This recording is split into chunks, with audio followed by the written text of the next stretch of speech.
Hello. Today I'm not here with Artie and Benji because Benji is still moving house and is just getting comfortable and I believe hasn't got her internet set up. So instead I cajoled one of my favorite people from Twitter to come and speak to me, feminist philosopher Jane Clare Jones, one of the people who I do genuinely miss seeing pop up on my non-existent Twitter feed. Here she is now. Jane, hello. Thank you so much for filling in for Artie and Benji today. It's an honour to fill in for Artie and Benji. I hope I can live up to their high standards. Oh, aren't they great? Benji especially. I love sorry, Artie. Benji, no. Yeah, sorry, Artie. Sorry. Artie is amazing. Benji is very special. Benji is very special. Yes, I feel like Benji being banned from Twitter is one of the worst things they've done. Her voice as a detransitioner is so important, and she's one of the smartest young. Yeah, she's incredibly perceptive. Yes. And her journey and the story of her journey is very powerful, I think. Yes, I recommend to everyone to subscribe to her channel if you haven't already. Yeah. Jane, you've been, obviously very involved in the fight against what I call gender ideology for a number of years now. And you were a feminist philosopher and a feminist writer. How do you think it's going at the moment? Do you think there is movement in a positive direction, or how would you describe what's happening at this precise moment? At this precise moment, I mean, I think we're at a kind of interesting moment. It's always difficult to judge when you're in the thick of it. It's difficult to kind of get outside and really see how things are working. I think one of the things is that J.K. Rowling's intervention has massively increased the kind of level of attention and traction, which is a positive thing, I think, in a lot of respects, and I think a lot of us are incredibly grateful. She's done something very, very brave, and she had no reason to do it in terms of her own personal gains. So it's very rare that you see people doing things that are likely to incur quite serious personal costs for a matter of principle. So I think we're all incredibly impressed with that. It has kind of quadrupled the spotlight, and there are benefits to that, and then there are also drawbacks to it. It's been really intense the last couple of months, really. And, this kind of constant parade of not only men, but very often high-profile men coming out, denouncing her, denouncing all of us, in these very facile and glib and not really understanding the issues, but just kind of repeating the memes and blah, blah, blah, blah, blah, and coming out with all the terminating cliches and telling everyone how evil and terrible we are. Yes. And the kind of degree of both sexualized abuse and also the kind of flagrant dismissal of women's personal experiences.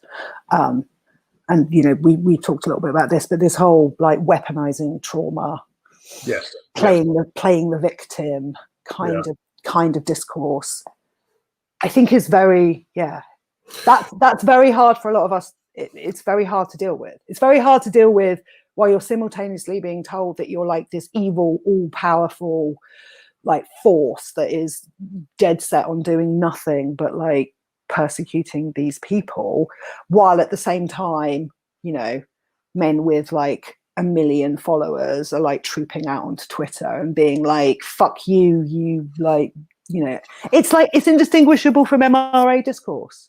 It's just yes, you're just manipulative, deceptive, yes. What does it mean? What does weaponizing trauma even mean? When you actually dig into what is being said. Sorry, Jane, is this an actual quote that someone said, weaponizing trauma? Well, several people have said it.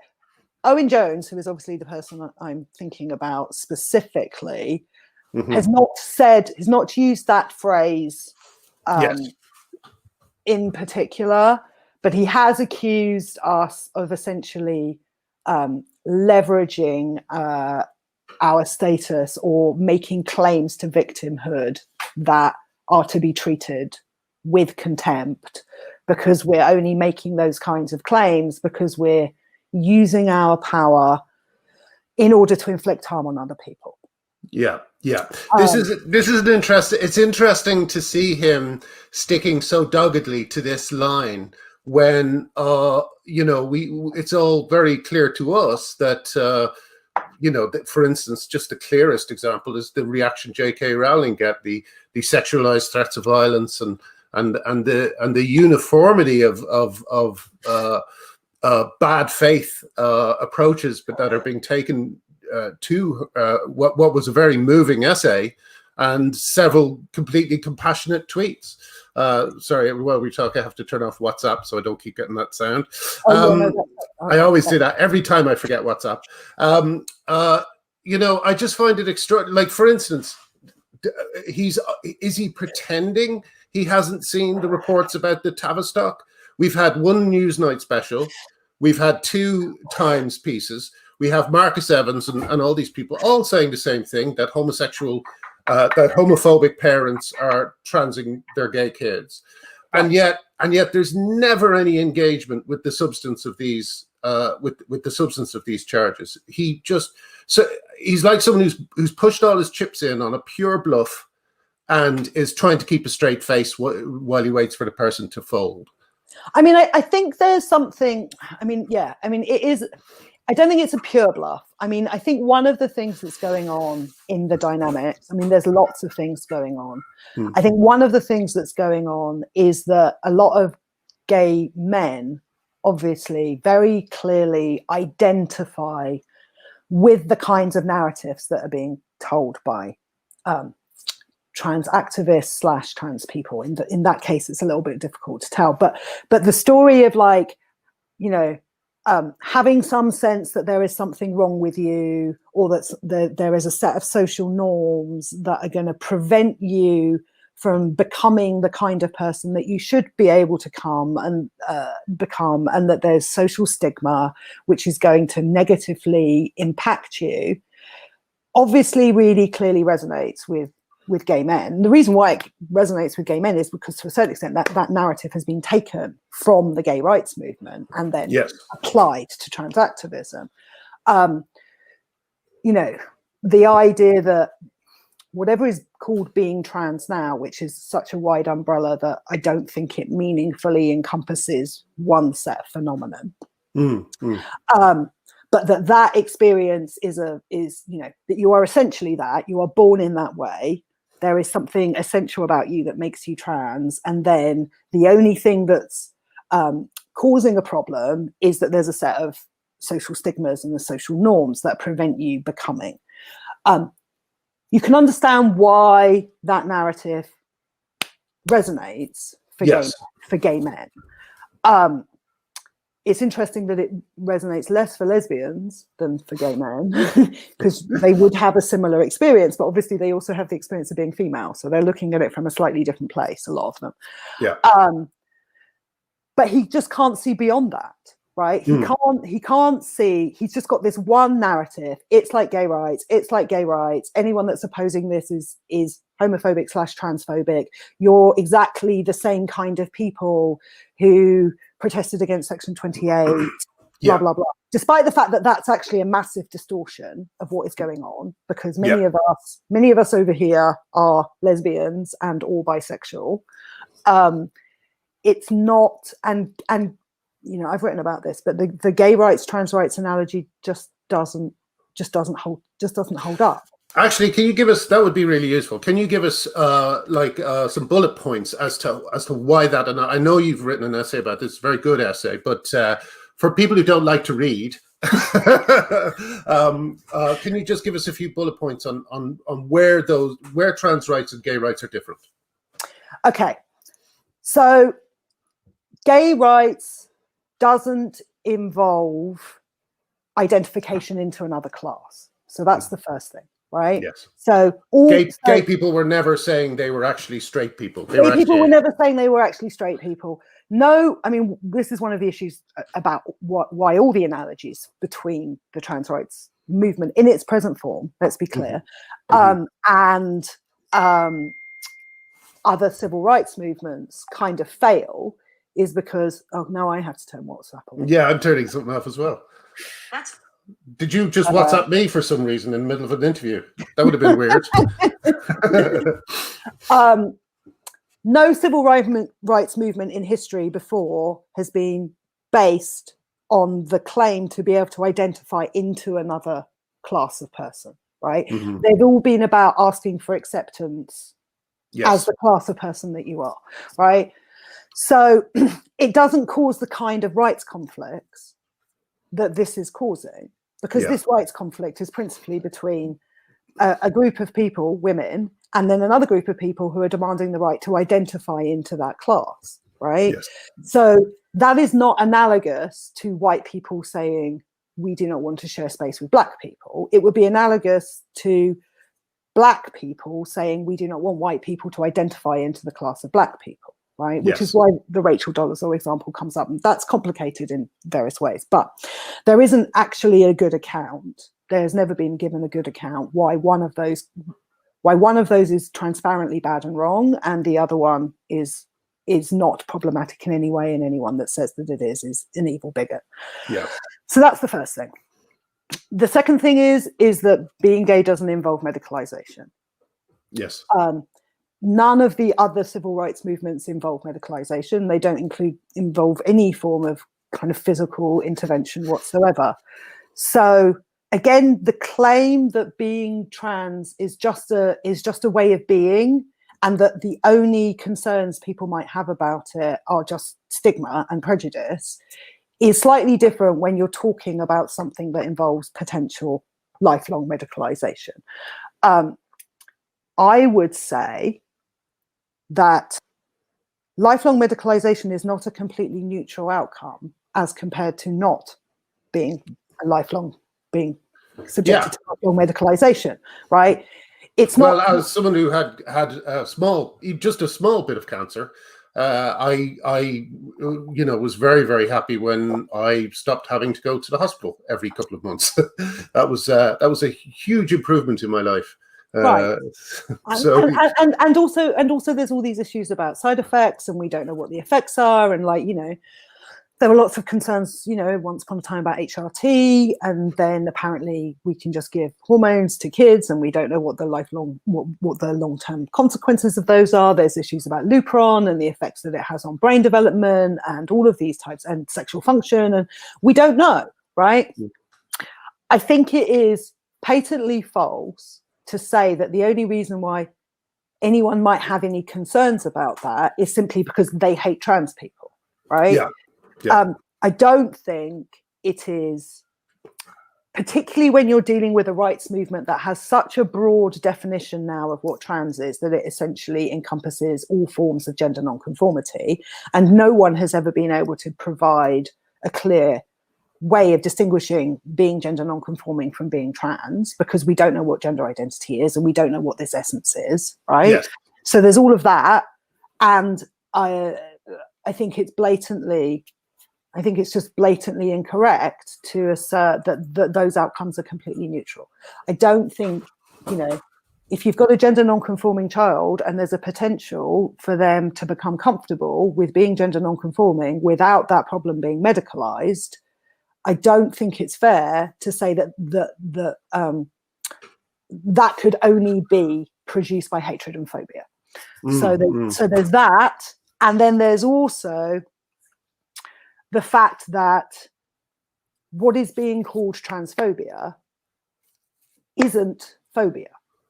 Well, so that's what that essay was principally about. So homophobia was a term that was taken and leveraged in a certain way in the gay rights debate in order to assert that anybody who objected to giving legal recognition and rights to gay people could only be motivated by hatred.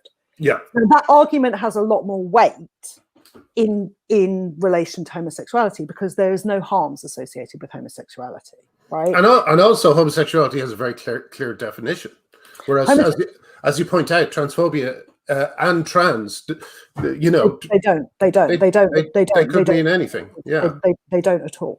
So when you say, you know, like I said, with Owen is a good example. Like, so much of this discourse has just been picked up from the gay rights movement and then transferred. I think, you know, retrospectively, maybe the way in which accusations of homophobia were used to silence or dismiss questions about that political conversation, retrospectively, maybe we should have been a bit more careful about that. At the time, it made sense to me because I couldn't see any legitimate reasons why anybody would object other than being prejudiced against gay people for purely prejudicial reasons. In this case, what we are basically dealing with is a bunch of people who are demanding that we completely reconstruct our definitions of what a man and a woman are, so that they become defined on the basis of some completely ill-defined concept of gender identity, and that one that overrides the material reality of sex. Yes. Now, so effectively, the demand is you must change the entire way you understand reality and change all the words that we have to name that reality. And anybody that doesn't consent to this completely radical reconstruction of how we understand the world could only possibly be motivated by hatred. That doesn't fucking stack up. Right?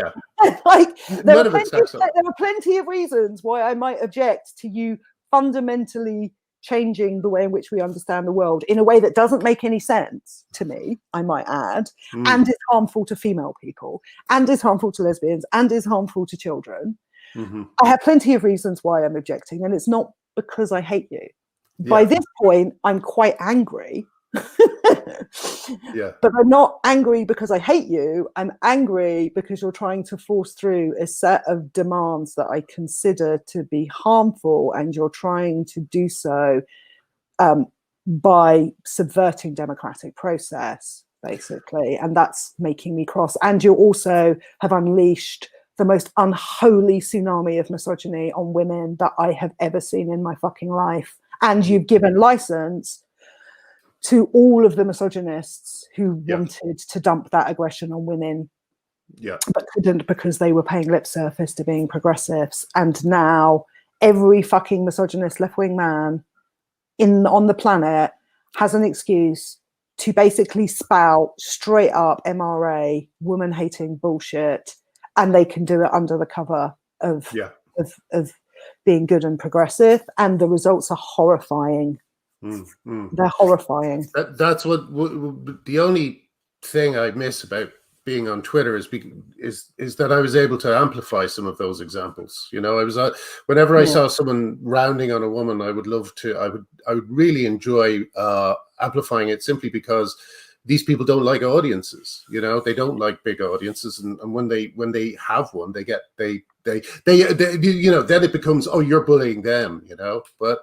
You know. Yeah, I mean, it's weird that some like hapless 22-year-old guy turned up on a thread that I did this morning and was basically like, yeah, but you're saying that, like, you know, a woman without a cervix isn't a woman. And I was just like, oh, for fuck's sake, not this again. Right. So I kind of, you know, and then the next thing he was all just like, I feel intimidated. And I was like, well, you just came and had a pop at me. And yeah, but also they feel they can lecture women. They feel that they can lecture women on anything. I always thought, you know, when for instance, I know there's a lot of interscene. Is that how you say it? Interscene? Internecine battles in feminism. I don't know. But, I don't know if that's how you say it. But you know, I would never propose to tell any woman how they're defending themselves against what seems to me to be a siege situation. You know, there's a lot of things that men want, and they're actually succeeding in getting them. So I would never tell a woman how to defend herself. So the idea that you know, it really annoys me when the both sides thing is leveled, because, you know, it reminds me a little bit of other fights I've seen where the difference in aggression and the amount of what's the word? The defenses that the smaller group have is so huge. The difference between the power of both groups is so huge that to say both sides is so offensive and wrong to me, especially when I mean, that's the point. That's the point, more or less, where the Labour Party lost me. Where Keir Starmer was like, both sides need to stop throwing bricks, and we're like, we haven't thrown any bricks. All we've fucking done is written some essays and had some political meetings that were besieged and attempted to make the case that we are affected by these political changes, and that in a democracy we have a right to express our political interests. That's all we have done. We've actually been quite polite. I know, but as I always say, there's no equivalent to the website "TERF is a slur." There's no equivalent to the Google Images site that's just got thousands of examples of trans-identified men and just men sending the most poisonous abuse to women. You just don't see an equivalent, on our side, and yet it's something I hear. The both sides thing is something I hear all the time. I think it's a way. I think it's a way of people checking out of the conversation. I also think that it's more than that. It's also to do with the fact that women who don't. Sorry, the cat's sitting on the. Don't worry. Don't sit on the iPad. Jane, every time the cat appears, I'll get millions more subscribers. So okay, come back. Loopy, come back. I mean, this is J.K. Rowling tweeted something about this Andrea Dworkin quote, but women say, yeah, we were just like, ka-ching. I was like, oh man, she is so on side. Every time she tweets, we're like, she just nails it perfectly. She gets it. She totally gets it. Women saying no, women having boundaries is considered to be an act of aggression. Like, that's the bottom line. Like, the entire structure, I mean, this is what's so ironic about this whole conversation, right? And this is what I was trying to articulate in the last piece that I wrote. This entire conversation is structured by gender, right? And the fundamental, the people that we're dealing with have the most facile, superficial concept of what gender is. I mean, I got into an argument with a trans woman a couple of weeks ago. And she said something like, I was joking that I was going to get sex is not quantitative or something, like tattooed on my forehead. And she came along and was like, well, you probably should do that to protect all the vulnerable trans women and gender non-conforming women from you. And I was like, I am gender non-conforming. And then she just replied, oh, well, you do realize there are photographs of you on the internet. And I'm like, you do realize you can't tell whether someone's gender non-conforming because they've got like fucking long hair. Look, I'm wearing like a flowery smock. So obviously I'm like, a Barbie doll. They have this incredibly superficial concept. And what they don't understand is that the deep structure of gender is about entitlement and whose needs get met and who's supposed to move over for who. Yes. It's much more well represented by, sometimes we have this game called Feminist Chicken, where we decide we're going to walk down the street without getting out of the way for men. Oh, yes, I do know. Right. You know what happens? They walk into you. That's very funny. It's like what happens when you decide. I mean, people will talk about the manspreading thing, right? And as an example of like feminists being, oversensitive and shit. But it's a very good visual representation, actually, of the structure of gender, which is men come in, take up the fucking space, and women bend themselves around them. Right. And go like, well, I'll go in this little crack over here then. And it's quite interesting what happened if you don't when a man does that, sits next to you and does that, if you don't bend yourself up, right, which you do reflexively if you're socialized as female, and you're like, no, I'm not moving my fucking leg, what happens is you end up in a like knee pissing contest with the bloke next to you because he will not fucking move. Yeah. And then you're like, and now I have to sit here with my knee like awkwardly wedged against this complete stranger, having this kind of slight psychic tussle. I hate to tell you this, Jane, but the other thing they think is, whoa, she's interested. I know, yeah, no, it's like you don't want to be touching strange men on the fucking tube, right? Exactly. So it's really awkward. So basically, we don't have any choice but to fold ourselves up, right? And that's actually a very good kind of physical representation of how the structure works, which is we want something, we're going to take up some space, and you're just supposed to get out the fucking way. Yeah, that's what. Otherwise, I'm going to bang into you.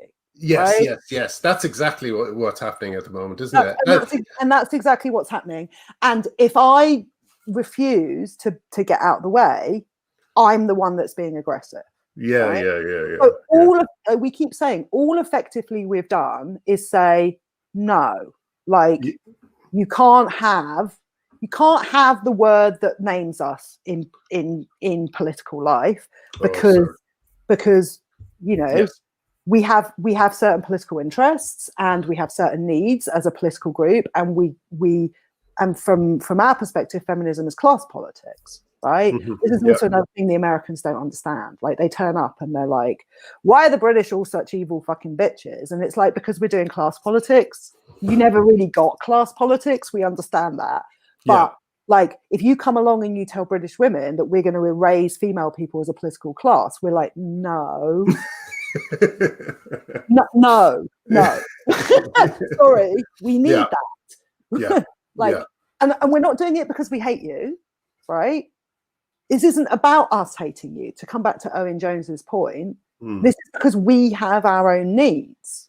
And doing what you are asking us to do, you are basically asking us to engage in an act of like self-abnegating erasure because you want something.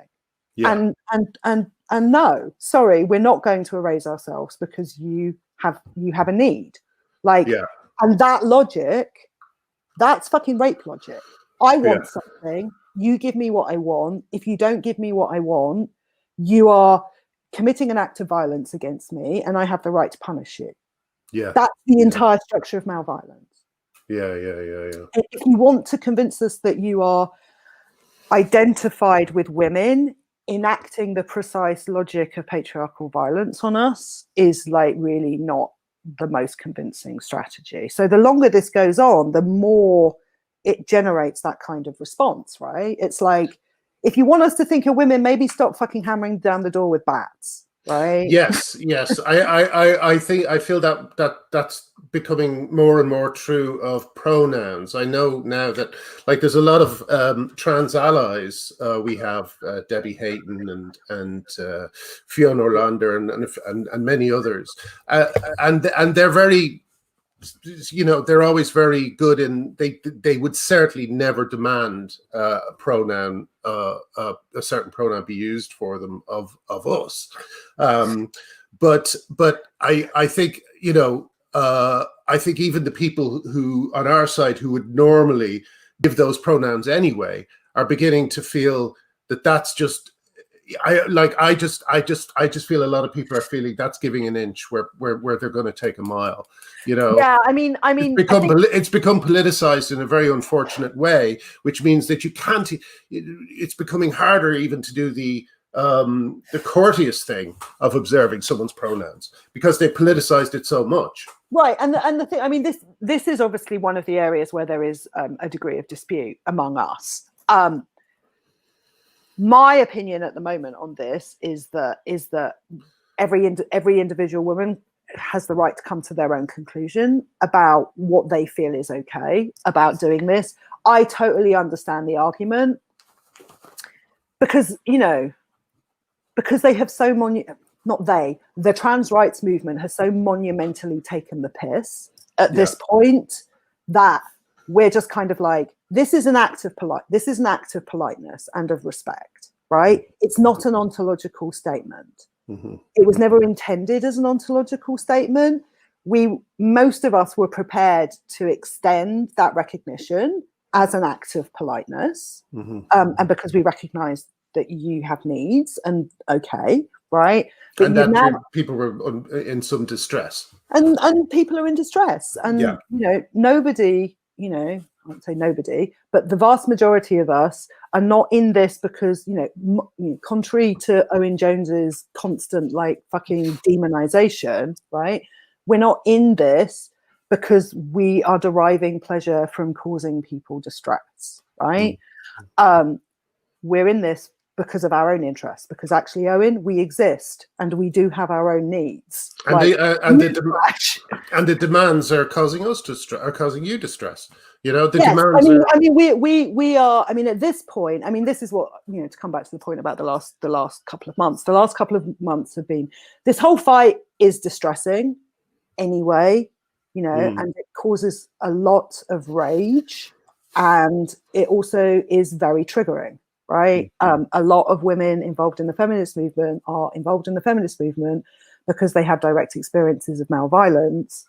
And in order to process those experiences, feminism has been very important to them because it helps you understand what has happened to you and why it has happened. And contrary to the idea that it's about a victim narrative, it's not. It's about understanding that this is a structural phenomenon and that this didn't happen to you because you are flawed. Right? Yes. It's about divesting yourself of shame and understanding it's a political problem. That's what the personal is political means. Yes, right? Yes. And that analysis saves women's lives. Yes. Yes. It absolutely saves women's lives. And it enables them to take things that they have experienced that have been incredibly destructive and annihilating and traumatic to them, and to come to understand them in a way that allows them to turn that into something they can put into the world in a positive way, right? And so, they're taking that analysis away from us, right? That's one of the reasons that we're defending the analysis. It's not just that we're defending our existence as a political class and the rights that follow from that. We're also defending the ability to speak the truth and to analyze what happens to us, because that analysis saves women's lives. Yes. And it also saves young women's lives, right? And one of the tragedies of this situation is that so many young women are being cut off from an actual analysis of that, and that comes through a lot in the stories of some of the detransitioners, right? Yeah. They suddenly go, oh, this is happening because of sex, right? I get it. Yeah. And the power that trans women have in terms of setting the terms of the discourse inside the trans rights movement is a classic example of that. None of the stuff about erasing the words women is really because it helps trans men. Yes, right? Yes. I was thinking about this today, yeah. It's all because it breaks it breaks the relationship between the concept of woman and the concept of female. That's what's happening. Yes. And the reason for that is so that you can turn the concept of woman into a non-sex-based concept. That's the objective, right? It serves trans women's interests. Yes. The whole ideology serves trans women's interests and not trans men. As I was saying recently, all trans men seem to get out of this ideology is double mastectomies and interviews when they get pregnant, whereas right. men get political positions, they get all the things that they would have tried to push themselves into anyway. They are more successful at pushing themselves into sports. Interestingly, there are a lot more trans men involved in the trans rights movement behind the scenes than at the front, right? Yes. And again, this is a sex-based thing, right? It's a kind of weird iteration of a fucking cricket match, right? like the males are all out the front being showy and peacocky, and the people who were born and socialized as female are behind the scenes doing the fucking graft. So a lot of the, not all of them, but there are, Stephen Whittle's the classic example, but there are significant numbers of trans men who played very important roles in the structuring and like political execution of the trans rights project. But they are very much behind the scenes. They're very much behind the scenes. And so they are, I mean, those trans men are getting something out of it. And, you know, Stephen Whittle was a key figure actually in the development and dissemination of the ideology. Quite what is going on with that is a story in itself. But Stephen Whittle's idea about gender roles are not the most progressive. Let's just say. I would say that that's probably true of a lot of people who are in this on the other side. That the gender roles seems to be, you know, you often see things like, oh, you know, since I started on estrogen, I've noticed myself becoming dumber and stuff like this. You know, there's a kind of a weird idealization of views of women that are so archaic that it's just extraordinary that they feel free to say them out loud.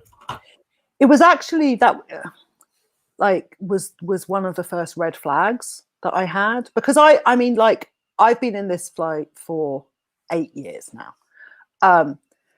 And before that, like every other good liberal person, I was just like completely accepting and like, yes, of course, and blah, blah, blah. And one of the first red flags I ever had was when a trans woman I was good friends with, who was a lovely person, and said to me one night when we were drunk, I feel really guilty about the fact that I'm still good at maths. Oh, God. Wow, that must have sobered you up. And I was like, whoa. I was like, female people can do maths, you know. And I didn't think too much about it. And then a couple of years later, I ran into the TRAs on Twitter. And then I was like, holy fuck. Which is kind of that's what I put in the annals, right? But that was that definitely sobered me up. Do you think there's an aspect of trying to escape expectations placed on them as men? Trying to just swerve them completely? Yeah, I mean, I think this is what I say about, I don't think it's one phenomenon, right? Yes. I mean, as a whole now, under the huge umbrella, it's definitely not one phenomenon at all, right? I really don't know what Benji has in common with Caitlyn Jenner, for example. Yeah. Particularly that kind of conflict, when you look at the young female lesbians, and then you look at the older, late transitioning powerful men, and you're like, these are not the same kind of thing. Yes. But even inside the phenomenon of males who identify as women, that doesn't look like one thing to me either. Gender nonconformity in males is a thing. And I do believe that can cause dysphoria under certain sets of conditions, and there may be physiological components to a propensity to have a dysphoric reaction. We don't know enough about that, because actually people are not investigating the dysphoria part of this anymore. They're still trying to find, you know, everyone's focused on trying to find the biological underpinnings for the mythical gendered soul. But one of the things that I think is happening is, there used to be a trans woman called Miriam Afloat who was around during the First War, who was really great. She was one of our allies. And she could you make clear what the First War means to people who might not be? Sorry, the First War. This is an entirely personal narrative, actually. It's not an entirely personal narrative. It's partly because I basically, so I ran into trans activism in late 2012, 2013, which is, I don't know whether that was just me, but it seemed there was a period where there was a kind of a renaissance of like online feminism, basically. And Caroline Criado Perez was doing like banknotey stuff, and there was everyday feminism and like the No More Page 3 campaign, and like a kind of, and so this a kind of online feminist community developed. And then it felt very quickly, suddenly a certain portion of that community, plus a bunch of trans activists turned up, started spouting what we would now call trans ideology / intersectional feminism kind of drama. And I still, to this day, and I'm not sure I will ever understand how it happened, but it was literally like they all got some fucking download and everybody started saying, like, repeating these fucking memes at us. And we were suddenly like, what is happening? So I spent quite a lot of that. There weren't that many of us around, really, because we were like madly outnumbered. But those of us who were like, what? Spent probably a couple of years gathered in corners of the internet, basically just being like, what the fuck is happening? And like trying to work out what they were saying, because it was like completely bonkers, obviously. And we were just like, colonialism, what? Yeah. Believing that humans are sexed is racist? What? Where is it? Like, and we had no idea. It literally was like, it was like an episode of Doctor Who, It's like that thing where everyone had like earpieces in and suddenly there was like this fucking mad download and everyone just started going, and we were just like, what is happening? Yeah.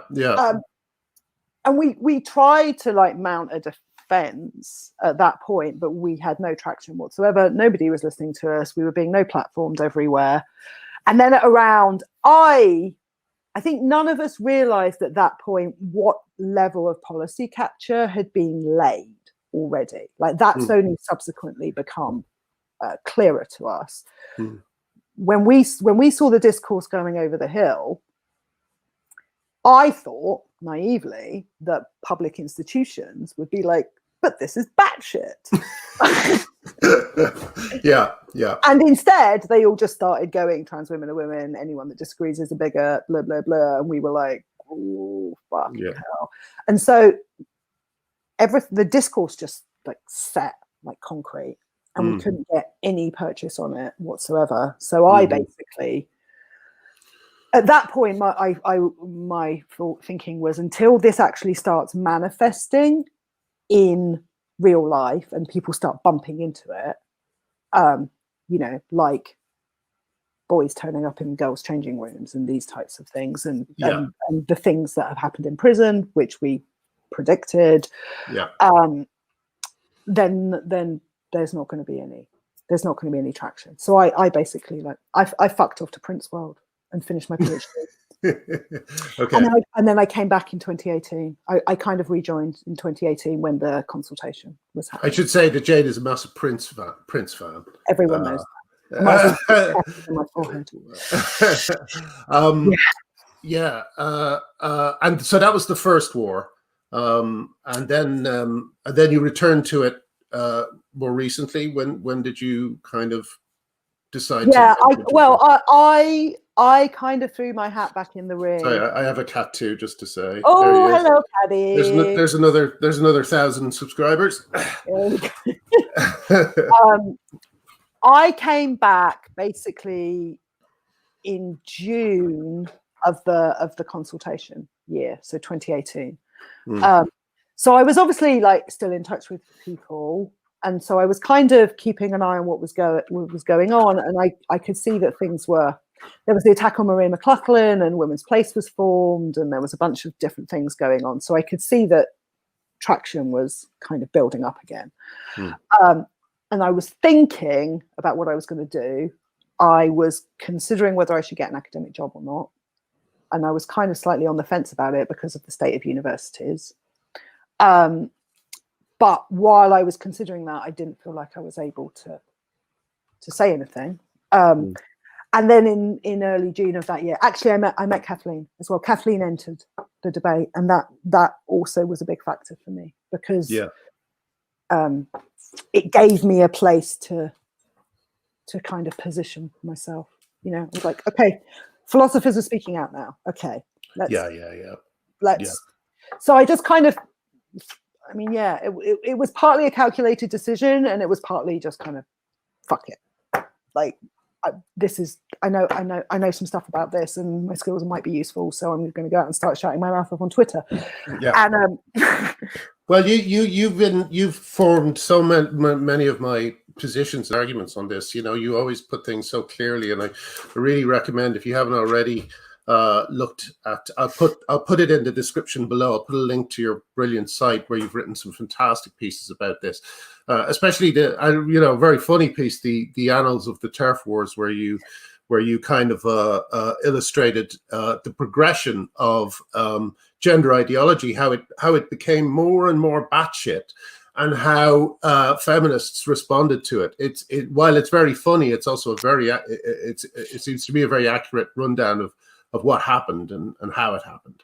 Yeah, I mean, like you I said, don't have to go over it. But the thing that we didn't understand when we first ran into it, and which, I mean, the thing is, we were so caught on the back foot with this, right? Is that when it appeared, it kind of appeared as this huge thing. Like I said, everyone started, and then all of our civic institutions just like fell like fucking dominoes. And it's taken us quite a lot of time to actually have the time and the resources to start going and doing the research to understand how this all started to happen. And we're very lucky. I mean, we had some amazing women like Mary Blackman Mackenzie and, the lawyers who have done a lot of really important work on unearthing that. But like the foundations of this were laid in terms of trans activists going in and propagating the discourse inside our civic institutions for like 10, 15 years before we knew anything about this. Wow. Yeah. It's frightening, isn't it?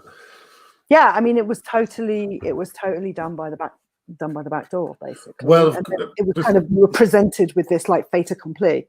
I mean, this is what they did in Canada. I mean, they effectively abolished and Ireland, and they just abolished female people as a political class, and no one was consulted really, and like the women didn't fucking notice, and they're suddenly like, hang on a minute, what just happened? I mean, we are stakeholders in our own political class, and this seems like to come back to the men just being like, why are you such evil bigots? Like, and the thing about weaponizing trauma and whatever else, like, we can never be seen as people who have our own needs and our own interests, who are acting as human beings defending their own needs, because everything about us has to be to do with males.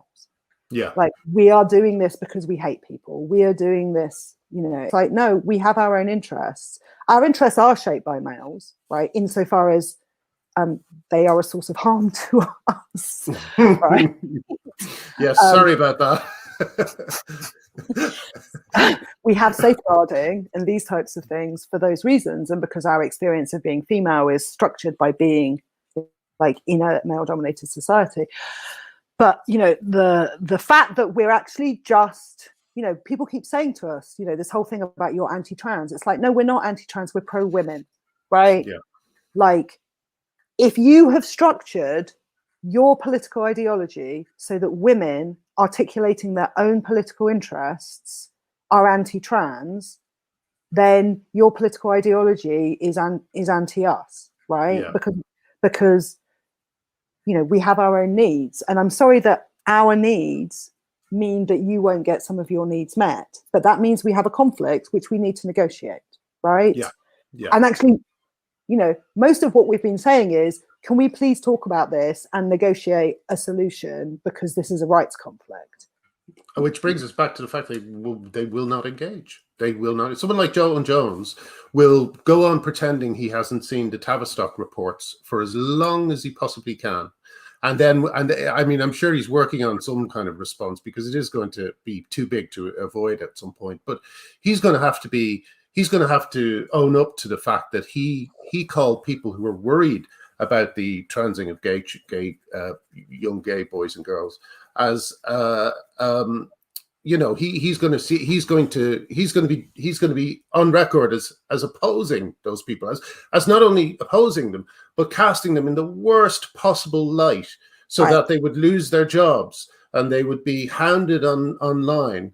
He did all that, and one thing I do hope is that when all this turns around, as I believe it must, because I think when the Keira Bell case comes in, I think that's going to be a big moment.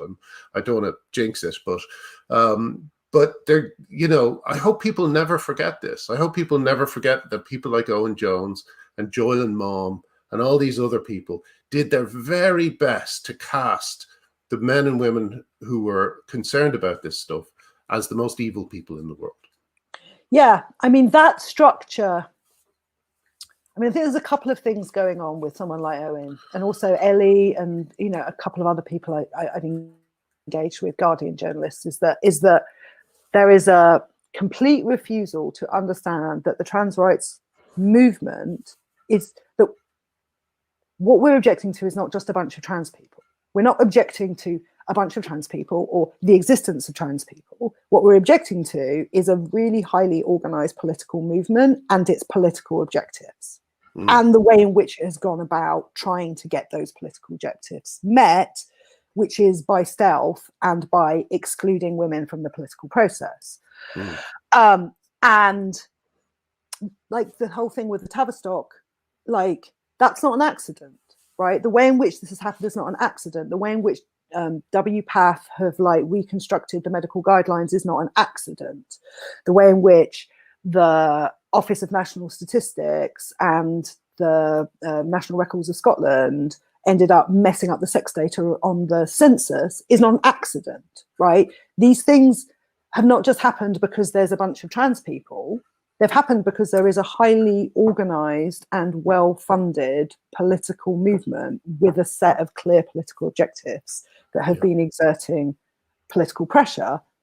And they will never deal with that, right? They I mean, and one of the things that's difficult for us, right, is that when you tell people what is happening, it sounds insane, right? That's the hardest thing about it.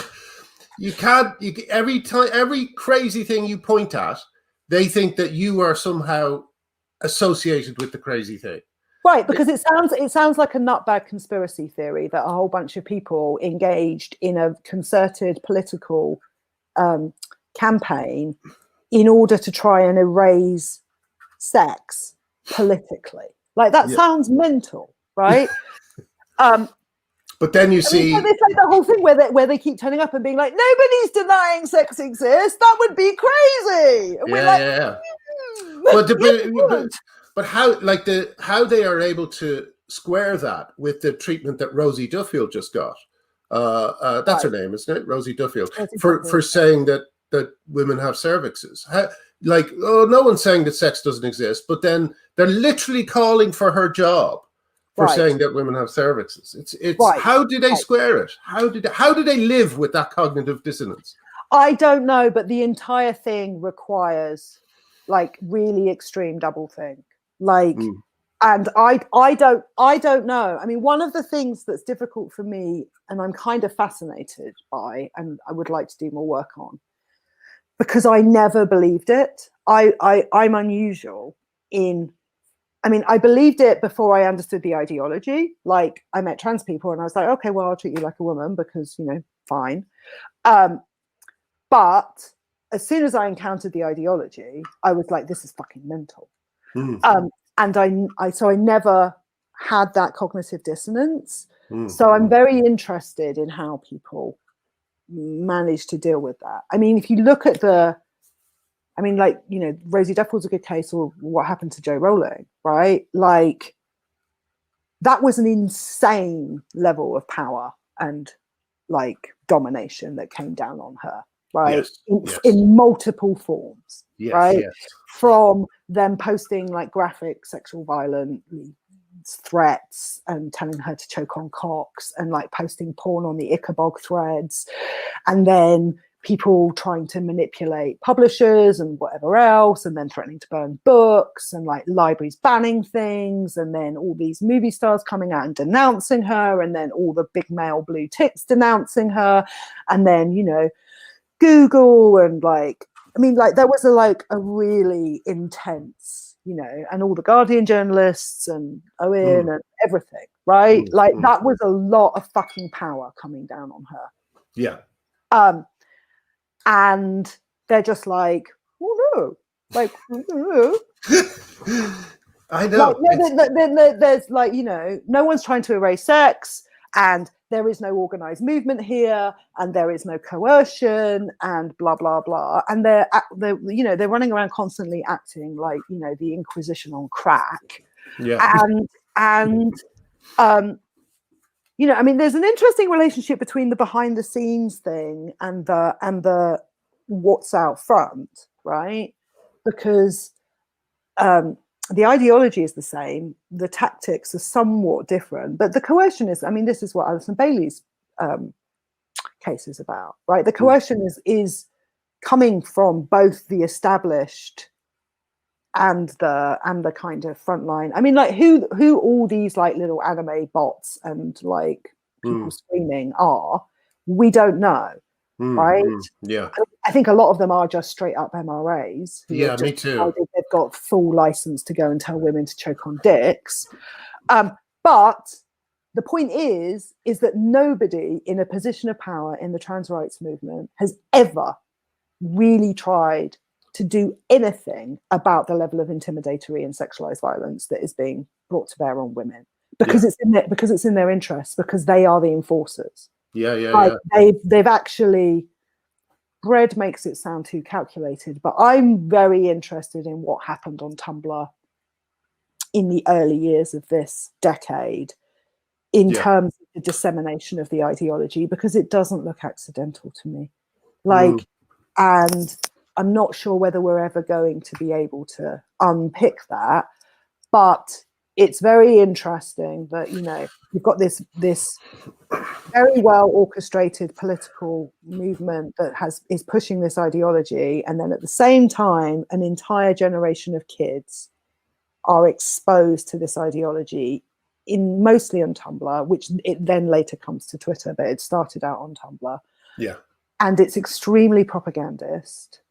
And I really want to know how that happened, because they're the foot soldiers, right? They're the enforcers. They're where the Twitter mobs get their traction, where the no platforming gets its traction, where the threats against universities and academic speech gets its traction from. They're not an accident. And I feel badly for them, right? As a generation, I feel badly for them, partly because this is the fucking worst, like, shittiest youth culture. Seriously, seriously, go and listen to some decent music and take some ecstasy and like fuck like bunny rabbits and stop microdosing yourself on testosterone. This does not look like fun. You do not look like you're having fun. And the world is going to hell in a handbasket. I understand why this generation has a lot of distress. They were brought up on the internet. There's like a lot of structural reasons why there are problems, right? And then that has been taken and manipulated by this political movement in order to produce foot soldiers to enforce a political agenda that I don't think these kids even properly fully understand. I argue with them all the time. They don't know what the fuck is going on. Yeah. Like, and they seriously think that we're basically like a bunch of like middle-aged old ladies who are just really upset about the fact that they're gender non-conforming. Like, they come up to me and they're like, "How can you be a Prince fan?" I know, yeah. As if he doesn't prove absolutely everything we're saying. And it's because I'm just like, because you don't understand what we're objecting to, because we're not objecting to you being gender non-conforming. In fact, we think that's quite fabulous. Like, we're a bit upset you're doing it in this ugly hipster way and keep wearing Christmas decorations in your ears. But like, okay, fine, however you want to do that, that's not the problem. Right? The problem is the ideological structure that you're using to explain this, and its political effects, and its effects on the bodies of young people. Yeah. And it's not, you're not destroying gender. You think you're destroying gender. You're not. You're reinscribing it and medicalizing it. And it's horrifying. It's horrifying. Well, I think that's probably, even though it's a bit of a downer, I think that's probably a good place to leave it. It's so much fun. Well, I know we've done an hour. I'm happy to do this again if you're up for it, because there's so much to dig into. Well, you know me, I like to talk.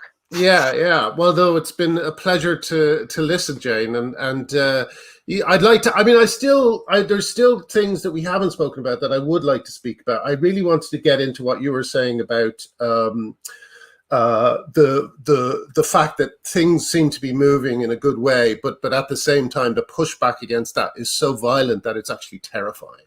You know, like I felt that way with J.K. Rowling. I thought, oh, J.K. Rowling now who could look at that essay she wrote about being a domestic violence victim and still call her a bigot? And the answer was all of them. Yeah. All of them were. I mean, I think that was. I mean, yeah. This is probably a good moment. I mean, I think that was. I mean, I was reading when it came out. I was on the phone with Lorelei actually, and I was reading it to her on the phone, and we were both crying, right? Yeah. Because we were like, oh my God, someone said it. Someone powerful gets it and has said it in a really eloquent, measured, compassionate way, and like they have to listen. They have to hear us now. Yeah. Right. Yeah.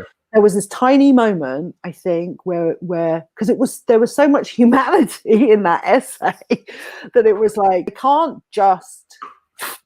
Yeah. And then they did. It was like watching this huge fucking boot come down, and the disavow and the twisting and the don't read it, and she's weaponizing and don't read it. And look at that posh cis billionaire bitch whining about her trauma. It was. The Pink News editor called it a pity party. I mean, you've got this group of people who are demanding that we transform the entire structure of reality by these constant appeals to vulnerability and pain. And, you know, and again, this comes back to a sex-based thing, right? Women can't do that because no one gives a fuck. No one ever gives a fuck.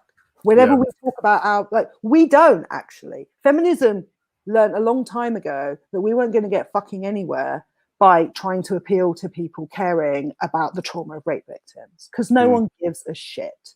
Right. Yeah. And, you know, the degree, you know, I mean, and I've said this, and it's a hard thing to say, but it's like the way male people identify with trans women and the dismissiveness that they exhibit towards women in the same movement is actually the perfect demonstration of the fact that they don't really believe the dogma. Because if they really believed they were female, they would be as dismissive and contemptuous of their pain and trauma and vulnerability as they are of ours. And well, that's no better in terms of an ending. That's just as depressing. But I am going to have to end it because I have to feed this cat before he claws my leg off. But yes, do jazz hands or something. Well, no, they distress me. Don't do jazz hands. Sorry, that was a joke about the Democratic. No, mind you, no, I know. Jane, that was brilliant, and I hope you'll do it again soon. And thank you for appearing. If you just hang on a second, we'll do a post-match interview once I get rid of all the riffraff. Bye, everybody. Thank you very much for joining us.